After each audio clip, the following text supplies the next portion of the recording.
ఈసారి ఎమ్మెల్సీ ఎన్నికల్లో గెలిచి అధికార పార్టీకి చెక్ పెట్టాలని గట్టిగానే ప్రచారం చేసింది బీజేపీ. హైదరాబాద్ సిట్టింగ్ అభ్యర్థి రామచంద్రరావుకు మరోసారి అవకాశం ఇచ్చింది. అటు వరంగల్ స్థానానికి ప్రేమేందర్ రెడ్డిని బరిలోకి దించింది. అభ్యర్థులను ముందుగానే ప్రకటించడంతో ప్రచారం కూడా అందరికంటే ముందే మొదలుపెట్టింది. బీజేపీ స్టేట్ ఇన్ఛార్జ్ తరుణ్ చుక్ కూడా ఎమ్మెల్సీ ఎన్నికల ప్రచారంలో పాల్గొన్నారు.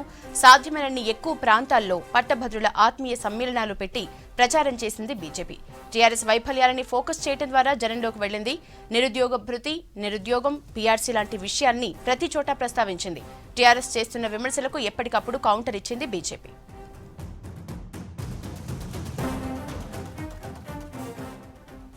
బీజేపీ ప్రచారానికి సంబంధించి డీటెయిల్స్ శ్రీనివాస్ని అడిగి తెలుసుకుందాం. శ్రీను, సిట్టింగ్ స్థానంతో పాటు వరంగల్లో కూడా గెలవాలని బీజేపీ పట్టుదలగా ఉంది.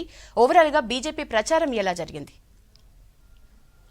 యశోద, ఇందాక మీరు అన్నట్టుగానే బీజేపీ ముందుగానే అభ్యర్థులను అంటే అధికారికంగా ప్రకటించకపోయినప్పటికీ కూడా వరంగల్, ఖమ్మం, నల్గొండ ఏమో ప్రేమేందర్ రెడ్డి అభ్యర్థి అని చెప్పి ఇండైరెక్ట్గా దాదాపుగా ఈ ఎమ్మెల్సీ నోటిఫికేషన్ ముందు నుంచే ప్రచారంలో ఉంది. అట్లనే సిట్టింగ్ అభ్యర్థికి ఇక్కడ హైదరాబాద్, రంగారెడ్డి, మహబూబ్నగర్ రామచంద్రరావుకు ఆల్రెడీ ముందుగానే చెప్పేసింది మా అభ్యర్థి రామచంద్రరావు అని చెప్పి. దీంతో మిగతా రాజకీయ పార్టీల కంటే ముందు నుంచి బీజేపీ ప్రచారంలో ఉంది.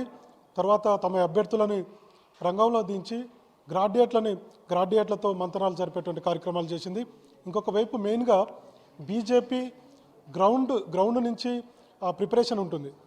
మనం జాతీయ స్థాయిలో చూసినంతే ఉంటుంది. ఇక్కడ కూడా హైదరాబాద్, రంగారెడ్డి, మహబూబ్నగర్ కావచ్చు, అదేవిధంగా ఖమ్మం, నల్గొండ, వరంగల్ కావచ్చు. ఇక్కడ మాత్రం 25 ప్రభావారి అంటే 25 మంది గ్రాడ్యుయేట్ ఓటర్లకు ఒక ఇన్ఛార్జిని పెట్టింది బీజేపీ. దీంతో వాళ్ళందరూ కూడా గ్రౌండ్కి వెళ్ళి బీజేపీకి ఓటేయాలి, ప్రభుత్వం మీద ఉన్నటువంటి వ్యతిరేకంకు సంబంధించినటువంటి అన్ని విషయాలను గ్రాడ్యుయేట్లకు వివరించేటువంటి ప్రయత్నం చేశారు.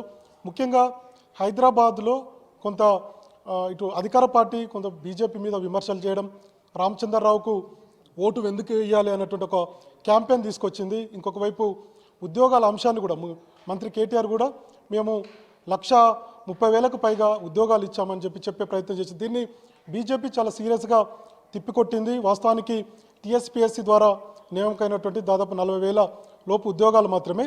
సో రాష్ట్ర ప్రభుత్వము అటు మంత్రి కూడా అబద్ధాలు చెప్తున్నారు అన్నటువంటి విషయాలను గ్రాడ్యుయేట్లోకి తీసుకువెళ్ళేటువంటి ప్రయత్నం అయితే చేసింది. దాంట్లో నిజంగా కూడా సక్సెస్ అయిందని చెప్పి మనం చెప్పుకోవచ్చు. ఇక 25 మందికి ఒక ఇన్ఛార్జ్ చొప్పున మొత్తం 25 ఓటర్లకు అంటే ప్రతి ఓటర్లను వీళ్ళు ఈ బీజేపీ ఇన్ఛార్జ్ కలవాలి, వాళ్ళ నెంబర్లు తీసుకోవాలి, ఆ తర్వాత ఎస్ఎంఎస్ ఇవ్వాలి, ఆ తర్వాత వాళ్ళ ఇంటికి వెళ్ళి కలవడం. ఇట్లా ఈ విధంగా మొత్తం మనకి ఇక్కడ ఉన్నటువంటి ఓటర్లు దాదాపుగా 5,31,000 మంది ఓటర్లను కలిసే ప్రయత్నం చేశామని చెప్పి బీజేపీ నేతలు చెప్తున్నారు. సిట్టింగ్ సీటుని ఖచ్చితంగా కాపాడుకునే విధంగా ప్రయత్నాలే చేశారు. కొంత మిగతా పార్టీలతో పోలిస్తే కనుక బీజేపీ ప్రచారంలో ముందంజలో ఉంది. ముఖ్యంగా జాతీయ స్థాయి అంటే అటు ఇద్దరు కేంద్ర మంత్రులు హైదరాబాద్ వచ్చారు, రామచంద్రరావుకు మద్దతుగా ప్రచారం చేశారు. తర్వాత ముఖ్య నాయకులందరూ కూడా ఇటు బండి సంజయ్ కావచ్చు, కిషన్ రెడ్డి కావచ్చు, డీకే అరుణ కావచ్చు, తర్వాత మాజీ ఎంపీ వివేక్ వెంకటస్వామి కావచ్చు, ముఖ్య నేతలందరూ కూడా అట్లనే రాష్ట్ర వ్యవహారాల ఇన్ఛార్జ్ తరుణ్ చుక్ కావచ్చు, వీళ్ళందరూ కూడా ఎక్కడికక్కడికి నియోజకవర్గాల వారీగా సమ్మేళనాలు ఏర్పాటు చేసి గ్రాడ్యుయేట్లను తమ వైపు తిప్పుకున్నటువంటి ప్రయత్నం బీజేపీ చేసింది.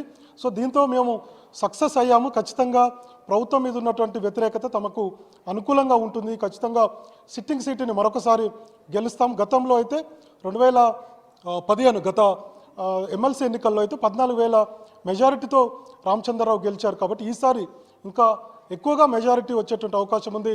ప్రస్తుతం ఉన్నటువంటి పరిస్థితులు అంటే ప్రభుత్వం మీద వ్యతిరేకత ఉండడం, ఇంకొక వైపు పివి నరసింహారావు కూతుర్ని తీసుకొచ్చి పోటీగా పెట్టడం వల్ల కూడా మాకు ఉపయోగమే. ఎందుకంటే టీఆర్ఎస్కు అభ్యర్థి లేరు అనేటువంటి విషయం గ్రాడ్యుయేట్ ఓటర్లు కాబట్టి వాళ్ళలో ఒక చర్చ జరిగింది.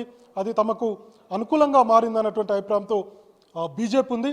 మొత్తానికి ఒక గ్రాడ్యుయేట్ ఓటర్లు అందరిలోకి మేమైతే ప్రభుత్వ విధానాలను ఉద్యోగాలు ఇవ్వలేదన్నటువంటి విషయాన్ని కావచ్చు, లేదంటే నిరుద్యోగ భృతి ఇవ్వలేదన్నటువంటి విషయాలు కావచ్చు, ఉద్యోగులకు సంబంధించి పీఆర్సీ కావచ్చు, వాళ్ళకు ఉన్నటువంటి సమస్యలు, టీచర్లకు సంబంధించినటువంటి ట్రాన్స్ఫర్లకు సంబంధించి కావచ్చు, లేదంటే వాళ్ళకు ప్రమోషన్లకు సంబంధించినటువంటి అంశం కావచ్చు, అన్ని వర్గాలలో అంటే పట్టభద్రుల ఓటర్లకు సంబంధించినటువంటి అన్ని వర్గాలను మేము టచ్ చేశాం.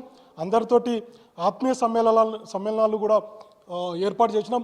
ముఖ్యంగా అంటే సామాజిక వర్గాలు కూడా సమ్మేళనాలు ఏర్పాటు చేసింది బీజేపీ. గతంలో చేస్తుంది కానీ ఈసారి కొంత సీరియస్గా ఫోకస్ చేసినట్టుగా మనకు అర్థమవుతుంది. ముఖ్యంగా దళిత సమ్మేళనాలు కావచ్చు, తర్వాత ప్రైవేట్ టీచర్లతో సమ్మేళనాలు కావచ్చు, ముఖ్యంగా లాయర్లను కూడా ఈసారి బాగా ఇన్వాల్వ్ చేసింది. సో అన్ని వర్గాలతోటి, విద్యావంతులతోటి, విద్యావేత్తలతోటి అందరితోటి కూడా సమ్మేళనాలు ఏర్పాటు చేసి మేము గ్రాడ్యుయేట్ ఓటర్లను తమ వైపు ఉండేలా సిట్టింగ్ సీట్ని కాపాడుకునేటువంటి ప్రయత్నం అయితే చేసింది. మరొక విషయం ఏంటంటే బోనస్గా గతంలో వరంగల్, ఖమ్మం, నల్గొండలో సెకండ్ ప్రయారిటీ ఓట్ అంటే సెకండ్ ప్లేస్లో ఉండే బీజేపీ. సో ఈసారి మాత్రం ఖచ్చితంగా మేము గెలుస్తాము. కొంత ఇండిపెండెంట్ అభ్యర్థులు ఎక్కువగా పోటీలో ఉన్నప్పటికీ కూడా తమ బీజేపీ ఓటు ఎటుపోదు. గతంలో టీఆర్ఎస్కు సంబంధించినటువంటి ఓటే వేరే వాళ్ళకు అంత వ్యతిరేక ఓటుగా పడే అవకాశం ఉంది తప్ప టీఆర్ఎస్ ఓట్లు మిగతా వాళ్ళకు పడతాయి. కానీ మా బీజేపీ ఓటు మాకు ఖచ్చితంగా ఖమ్మం, నల్గొండ, వరంగల్ మా అభ్యర్థి ప్రేమేందర్ రెడ్డి ఖచ్చితంగా గెలిచి తీరుతాడు అనేటువంటి ధీమాతో ఉంది.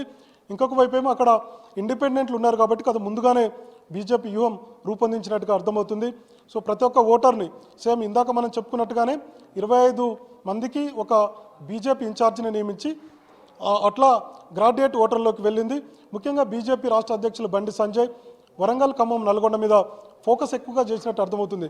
ఎందుకంటే హైదరాబాద్, రంగారెడ్డి, మహబూబ్ నగర్లో అయితే కొంత ఈజీగా గెలుస్తామన్నటువంటి ధీమాతో ఉన్నటువంటి బీజేపీ అటువైపు పోయినసారి సెకండ్ ప్లేస్లో ఉన్నాం, ఈసారి ఖచ్చితంగా గెలిచి తీరాలంటే ప్రచారం ఎక్కువగా చేయాలి, ప్రభుత్వంపై వ్యతిరేకతను ఓటర్లలోకి తీసుకువెళ్ళాలి, ముఖ్యంగా గ్రాడ్యుయేట్ ఓటర్లలోకి. కాబట్టి ఆ దిశగా ప్రయత్నాలు అయితే చేసినట్టుగా మనకు అర్థమవుతుంది. ముఖ్యంగా వరంగల్, ఖమ్మం, ఈ నల్గొండ మీద ప్రధానంగా బీజేపీ ఫోకస్ చేసింది. బోనస్గా ఈ సీటుని ఎట్టి పరిస్థితుల్లో గెలవాలి అన్నటువంటి వ్యూహంతో ముందుకెళ్ళినట్టుగా అర్థమవుతుంది. ఇక ఓవరాల్గా చెప్పాలంటే మొత్తం అయితే ఇప్పటివరకు మనకు 21 జిల్లాల్లో ఈ అంటే 6 జిల్లాలు ఉన్నప్పటికీ కొత్త జిల్లాలు కలుపుకుంటే 21 జిల్లాల్లో మనకు ఈ పోలింగ్ జరుగుతున్నట్టుగా మనకు అర్థమవుతుంది. కాబట్టి దాదాపుగా 77 నియోజకవర్గాలు అంటే 119 నియోజకవర్గాలతో పోలిస్తే మొత్తం ఒక మినీ సంగ్రామంగా అంటే ఒక ఓటర్ నాడి నెక్స్ట్ వచ్చే 2023 ఎన్నికలు, సాధారణ ఎన్నికలు 2023లో జరిగితే ఇదొక తీర్పుగా, ఇదొక రిఫరెండంగా ఉంటుంది. కాబట్టి బీజేపీ ఆ దిశగా అయితే ప్రయత్నాలు చేసింది. ఖచ్చితంగా ఒక పాజిటివ్ వేవ్ మనం కనుక ఈ 2 సీట్లలో గెలిస్తే కనుక ఖచ్చితంగా వచ్చేటువంటి సాధారణ ఎన్నికల్లో బీజేపీ గెలుస్తుంది. ఇంకొక వైపు నాగార్జున సాగర్ ఉప ఎన్నిక కూడా త్వరలో ఉంటుంది. కాబట్టి సో దీనికి కూడా ఈ గెలుపు ఉపయోగపడుతుంది. దుబ్బాక గెలిస్తే జిహెచ్ఎంసీకి ఉపయోగపడ్డది, జిహెచ్ఎంసీలో గెలిస్తే ఇప్పుడు ఎమ్మెల్సీ ఎన్నికలకు మనకు ఆ వేవ్ ఉపయోగించుకుందాం అన్నటువంటి ధీమాతో ఉంది. కాబట్టి ఖచ్చితంగా 21 జిల్లాల్లో ఈ ఓటరు యొక్క నాడి మనకు తెలిసేటువంటి అవకాశం, ముఖ్యంగా గ్రాడ్యుయేట్లు. కాబట్టి ఖచ్చితంగా బీజేపీ 2 సీట్లలో గెలిస్తే వచ్చేటువంటి రోజుల్లో రానున్నటువంటి సాధారణ ఎన్నికల్లో అధికారం చేపట్టవచ్చు అన్నటువంటి ధీమాతో ఉంది. 2 సీట్లు కూడా గెలవాలన్నటువంటి వ్యూహంతో ముందుకెళ్తుంది. మరి చూడాలి ఎల్లుండి జరిగేటువంటి ఈ పోలింగ్ తోటి, గ్రాడ్యుయేట్ ఎన్నికతోటి మరి ఏ విధంగా గ్రాడ్యుయేట్ ఓటర్లు తీర్పు ఇవ్వబోతున్నారు అనేది మనకు 17వ తారీఖు అర్థమవుతుంది. Thank you Srinu.